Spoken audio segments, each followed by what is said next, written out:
Bueno, saludos a todos y gracias por llegar tan temprano y llegar en punto también. Iniciaremos con la etiopatogénesis. Básicamente les quiero hablar sobre 5 temas puntuales. Primero un poco el perfil del ligamento cruzado anterior y el modelo biomecánico comparado canino versus humano.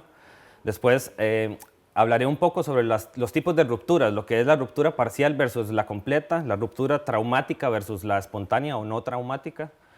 Después haremos una breve revisión de evidencia con respecto a los factores de riesgo que nos predisponen a los pacientes a sufrir la ruptura del ligamento cruzado anterior, la concomitancia de esta enfermedad con la osteoartritis, y hago una salvedad que de ahora en adelante en mi charla yo me referiré a lo que aquí se conoce como la artrosis, como osteoartritis, y lo verán como OA en acrónimos durante la presentación. Esto porque se adapta un poco más a la literatura en inglés, que así es como veremos la artrosis definida en textos al inglés, osteoartritis. Y por último, un resumen y discusión donde haré un diagrama de flujo de la etiopatogénesis. La idea es entender un poco cuáles son los procesos relacionados a la ruptura y no solamente lo mismo de siempre, que es el diagnóstico y el tratamiento. Tenemos el ligamento cruzado anterior, lo van a ver con el acrónimo LCA.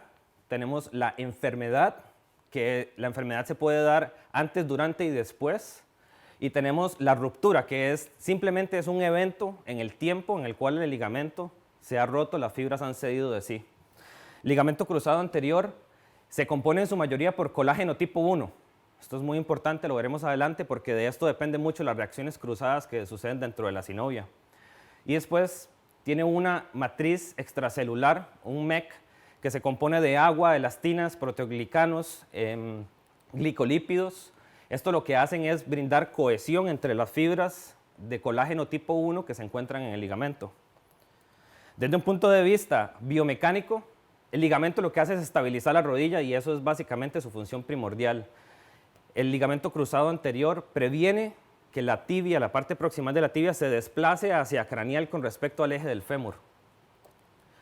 En los pacientes hay mucha variabilidad, pero es muy importante desde un punto de vista clínico porque se nos van a presentar con diversos grados de cojeras y de diversos grados de disfuncionalidad.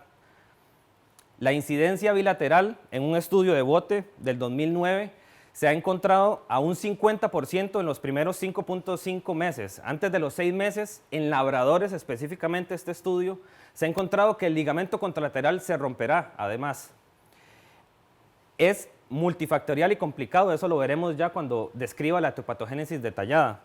Y por último, nada más una breve mención al impacto económico. Un estudio de Wilke del 2003, publicado en el 2005, estimó en 1.3 billones de dólares. Estamos hablando hace 15 años, ya este montón de dinero se estaba moviendo solamente relacionado a las deficiencias del ligamento cruzado anterior.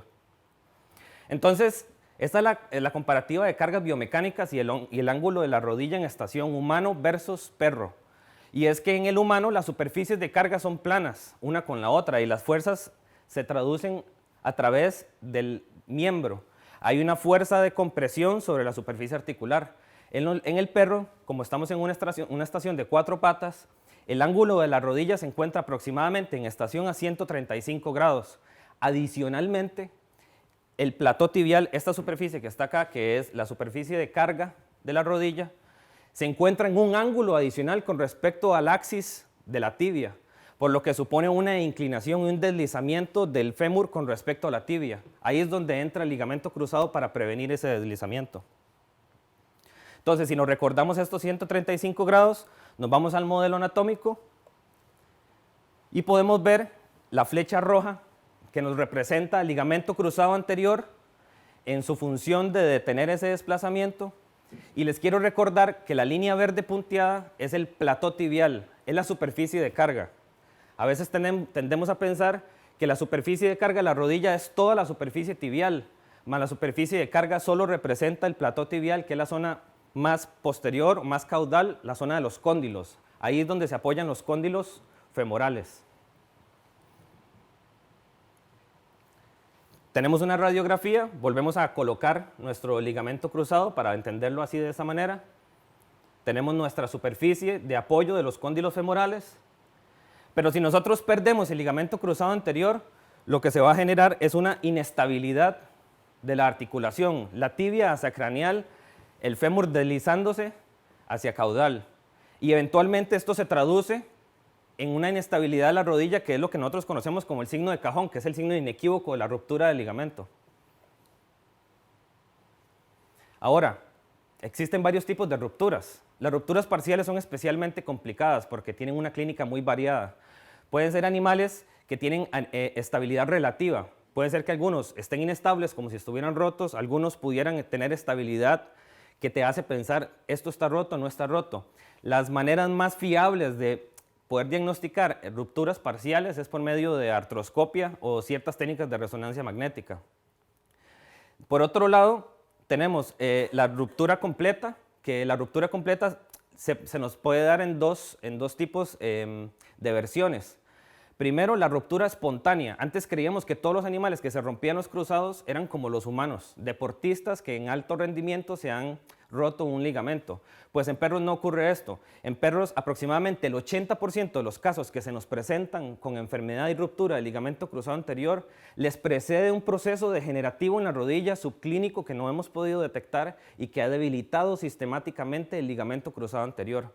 Entonces a estas se le llaman rupturas espontáneas o no traumáticas. Por otro lado, el 20% aproximadamente de los animales que se nos presentan con las rupturas sí que son traumáticas, son eventos agudos que no les precede una enfermedad sinovial o una enfermedad de ligamento.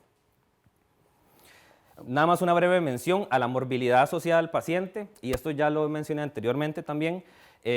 Cojeras de diversos grados de disfuncionalidad, dolor intermitente y eso sí, y lo veremos más adelante, una progresión crónica prácticamente irreversible de la osteoartritis. Entonces ahora una breve revisión de evidencia. ¿Cuáles son los factores de riesgo que me predisponen al animal a sufrir de la ruptura y enfermedad del ligamento cruzado? Y tenemos las razas. Es muy común ver al Rottweiler, al Labrador, al Terranova, al Bulldog, al Boxer. Son animales que los vemos frecuentemente en la consulta, sobre todo el labrador. El labrador es un animal altamente predispuesto. Después, en edad, tenemos un estudio muy valioso de Witzberger del 2008 que incluye a más de 1.200.000 perros que se han presentado por displasia de cadera, ruptura de cruzados o combinación de ambas enfermedades. Entonces, aquí les presento un grupo, un corte de animales de 4 a 7 años que tienen un odds ratio o una relación de probabilidad de 1.8 con respecto al resto de la población. O sea que los animales entre 4 y 7 años tienen prácticamente 2 veces más probabilidades de romperse el ligamento cruzado que animales en las otras demográficas. En este mismo estudio se ha analizado el sexo y estatus reproductivo como cortes también de estos 1.200.000 perros. Y se ha encontrado increíblemente que los animales castrados y especialmente las hembras castradas tienen 2.35 de odds ratio, que esto quiere decir que hay casi prácticamente 2.5 veces más probabilidad de romperse el ligamento cruzado comparado con animales no castrados. Y después vamos al sobrepeso, la obesidad y la inactividad física, que son de las cosas más importantes, de los puntos que podemos nosotros intervenir en esta enfermedad del ligamento cruzado. Sobre todo, podemos ver este estudio de Brown et al., que es un poco viejo, se publicó en el Bicot en el 96. Y básicamente lo que han hecho es, en perros Cocker, nada más en la raza Cocker, han recibido más de 800 perros con enfermedades ya sea cruzado, fracturas o enfermedad de disco, intervertebral de disco. Y se han visto cuáles animales sufren de estas enfermedades y se ha comparado con una media de peso.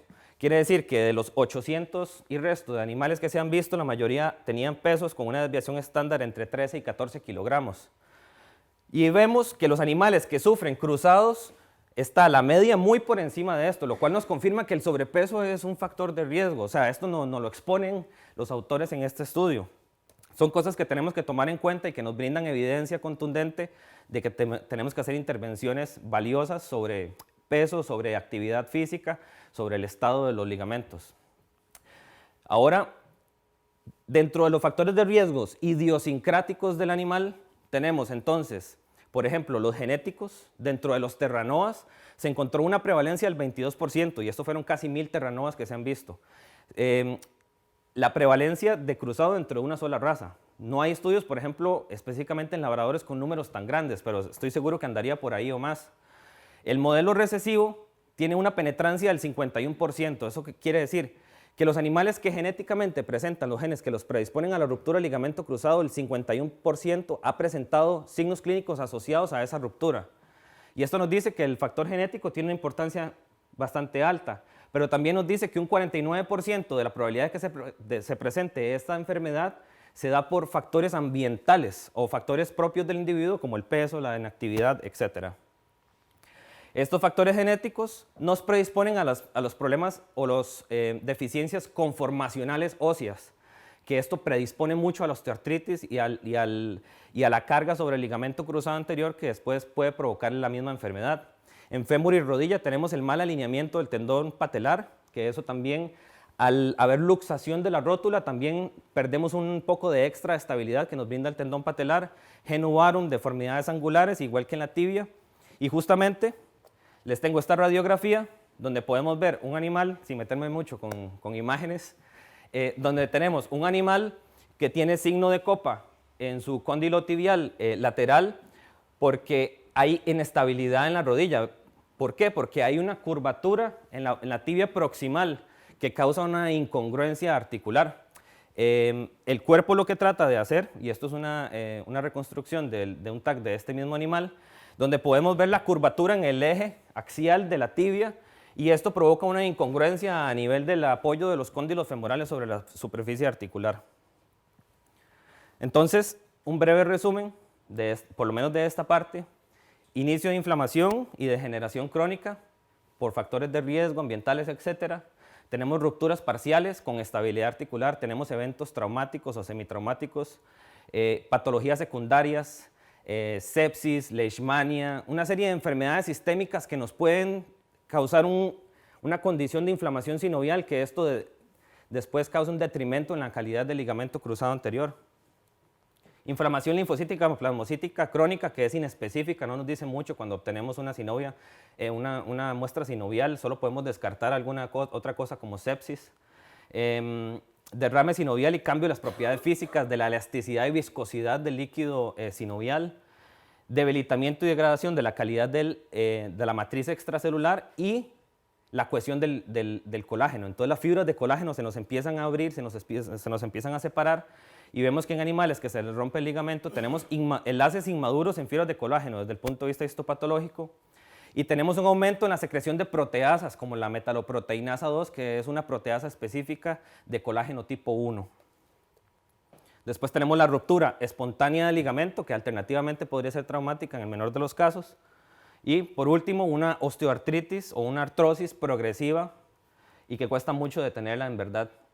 Entonces, llegando a un poco más de la mitad de esta revisión, muy sencillamente, o sea, no me voy a meter en demasiado detalle, pero básicamente tenemos rupturas parciales o daños fibrilares en el ligamento. Estos son reconocidos como antígenos por macrófagos que son presentados a células T naive, y después estas activan a células B que después secretan anticuerpos a la sinovia. Y aquí viene el ciclo cuando ya tenemos anticuerpos contra colágeno tipo 1 flotando en la sinovia. De la misma manera se pueden activar macrófagos que directamente atacan el ligamento. Estos son macrófagos TRAP positivos. Ellos van a atacar los núcleos de las células que están alrededor de las fibras de colágeno tipo 1. Y cerrando la parte inflamatoria un poco más pesada, es que la parte de los monocitos y los macrófagos secretan interleuquinas 1 y factor de necrosis tumoral alfa, que nos van a provocar una serie de alteraciones en la articulación, entre ellas la fibrosis por una proliferación de sinoviocitos y fibroblastos, degeneración del cartílago, degeneración de las fibras de colágeno por la metaloproteinasa y infiltración de más y más células inflamatorias y citoquinas que reactivan esa cascada, ese círculo vicioso de inflamación. Aquí una pequeña recomendación de lectura para los que les guste la parte de biología versus biomecánica. Este estudio está muy completo, de James Cook. Está muy completo comparando esto porque es un balance entre una cosa y la otra, y además ya empezamos a ver la metaloproteinasa, que tiene algún perfil como un biomarcador para predecir la ruptura del ligamento cruzado anterior en rodillas contralaterales. También me parece muy importante. Entonces, antes de entrar a la última parte, clínicamente, ¿cómo lo vemos? Porque me he metido tanto en la parte teórica que me gustaría que repasemos cómo se ven diversos grados de claudicación. ya sea grado 2, grado 3, grado 4, con punteo, apoyo total, nada de apoyo. El cajón, que es la franca inestabilidad de la rodilla, ese desplazamiento craneal de la tibia con respecto al fémur. Y después tenemos las intervenciones, que pueden ser varias, y las intervenciones dependen mucho de lo que queramos corregir. Una superficie de apoyo con inclinación excesiva, queremos adelantar la tuberosidad tibial para tensar el tendón patelar y provocar estabilidad. Tenemos muchas técnicas que las aplicamos a los animales y con muy buenos resultados, más a plazo, a largo y mediano plazo, tenemos que controlar la osteoartritis, que esto inevitablemente nos va a venir. Entonces, justamente, hablando de la osteoartritis, no me voy a meter mucho en esto, ya Katy ha dado una charla muy buena sobre osteoartritis y su manejo, así que nada más vamos a recordarnos que es un proceso crónico degenerativo que puede culminar en sus etapas más crónicas con proliferación de hueso nuevo y que la inestabilidad articular es un agravante para el desarrollo y el agudecimiento de la osteoartritis. Entonces, volviéndome a meter un poco con una imagen, voy a decir que es necesario que nosotros evaluemos y estadifiquemos esta osteoartritis durante el proceso de la enfermedad del ligamento cruzado anterior. ¿Qué podemos ver? Osteofitosis, remodelaciones corticales, esclerosis, mineralización intraarticular, efusión sinovial, fibrosis periarticular, que lo notamos con el signo condilar medial en el fémur, que es muy clásico de animales que sufren de engrosamiento de la cápsula, y la evaluación de la integridad del ligamento directamente por artroscopia. Esto es un estudio interesantísimo que les quería compartir porque han hecho artroscopias en animales completamente sanos, en animales con ruptura del ligamento cruzado, y estas son las rodillas contralaterales que están teóricamente sanas y estables. Y en estas rodillas que deberían estar tan sanas como los controles, se ha encontrado que todos los perros de este estudio ya presentan sinovitis claras. O sea, la rodilla está estable, no tiene signos clínicos, pero ya hay sinovitis, ya hay un proceso degenerativo previo que nos está predisponiendo a que se debilite sistemáticamente este ligamento. Esto es de mi trabajo del máster, este es nada más uno de los ejemplos. Es un animal que presenta moderada osteoartritis, pero que no tiene una edad tan avanzada, sino que tiene, no me recuerdo si 3 o 4 años. Es un animal que uno sospecha del grado de osteoartritis y es porque estos fueron tomadas al momento de la ruptura. Hay un proceso degenerativo y es claro por los cambios en las corticales, por los osteofitos, aquí con mucha imaginación y por la luz no se ve un trozo de mineralización intraarticular, la remodelación de los epicóndilos, bueno, tenemos muchas alteraciones que de verdad no son explicables más que con un proceso degenerativo previo a la ruptura. Y este es mi gran diagrama de flujo de la etiopatogénesis del ligamento. Y básicamente tenemos que hay factores de riesgo individuales y ambientales que nos llevan a la enfermedad del ligamento cruzado anterior. Una ruptura parcial también nos podría llevar a una enfermedad porque podría activar la cascada inflamatoria intraarticular. Y luego se da la ruptura espontánea. Y esto, quiero hacer una aclaración, esto es típico que el cliente diga, es que ha pegado un brinco, un salto, y ha hecho un mal gesto y se ha roto el ligamento. Bueno, pues muy difícilmente se vaya a romper un ligamento cruzado anterior con un pequeño salto, con un bote. Tiene que ser un trauma bastante relevante como para que el ligamento ceda y se rompa. Entonces son probablemente animales que ese ligamento ya estaba muy deteriorado y en el momento que han observado este evento que ha sido menor, ha sido la última ruptura, de la ruptura espontánea o no traumática. Por el otro lado, tenemos la ruptura sí traumática, que ocurre de manera aguda, y esto es claro porque o lo ven o lo han atropellado, se ha caído del balcón, ha habido una fuerza aplicada en la parte posterior de la tibia en movimiento craneal, esto podría provocar la ruptura. Es agudo y no le precede esta enfermedad. Ya tenemos la ruptura, de aquí para adelante no es el tema de la charla, pero vamos a hacer un repaso. Diagnóstico por medio de la prueba de cajón, hallazgos clínicos, compresión tibial, artroscopia. Tenemos la ayuda de muy buenas técnicas de imagen que hay ahora y últimamente, como les mencionaba, biomarcadores, como lo son los marcadores de inflamación o las metaloproteinasas, y un tratamiento dirigido. Esta es parte de mi conclusión. El tratamiento debe ser dirigido a los factores de riesgo individuales y ambientales que se han encontrado o se han supuesto durante el proceso de evaluación del animal.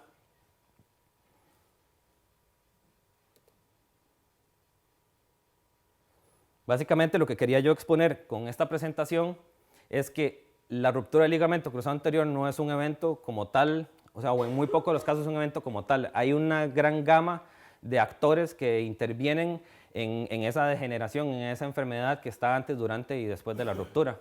Tenemos alteraciones en la biología, inflamación crónica, enfermedad y ruptura espontánea o traumática, y después el proceso de osteoartritis que va a surgir y que tenemos que controlar, atenuando todos esos factores predisponentes, la obesidad, la musculatura alrededor de la rodilla que brinda estabilidad extra, etc. Entonces, si entendemos la etiopatogénesis de esta enfermedad, ¿qué podemos hacer?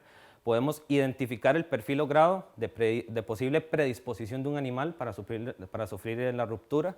Podemos recomendar intervenciones de prevención, sobre todo en rodillas contralaterales, para evitar esa ruptura a la cual ya están predispuestos. Podemos graduar y monitorear la evolución de la osteoartritis asociada a la ruptura del ligamento cruzado anterior. Y el objetivo general de todo el tratamiento y de la charla es modificar, que aprendamos que con el tratamiento tenemos que ir a modificar condiciones biomecánicas, modificar condiciones inflamatorias para tratar de controlar temporalmente o apaciguar, como he dicho, el avance de la osteoartritis y restaurar en cierta parte o parcialmente, de manera que se pueda, la estabilidad articular para detener ese avance de osteoartritis. Yo creo que con esto, ahí tenemos, bueno, dentro de la presentación hay varias referencias, y si alguien quiere el título de la lectura que he recomendado, sobre la biología versus biomecánica de la rodilla, con mucho gusto también puedo proveerlo. Muchas gracias.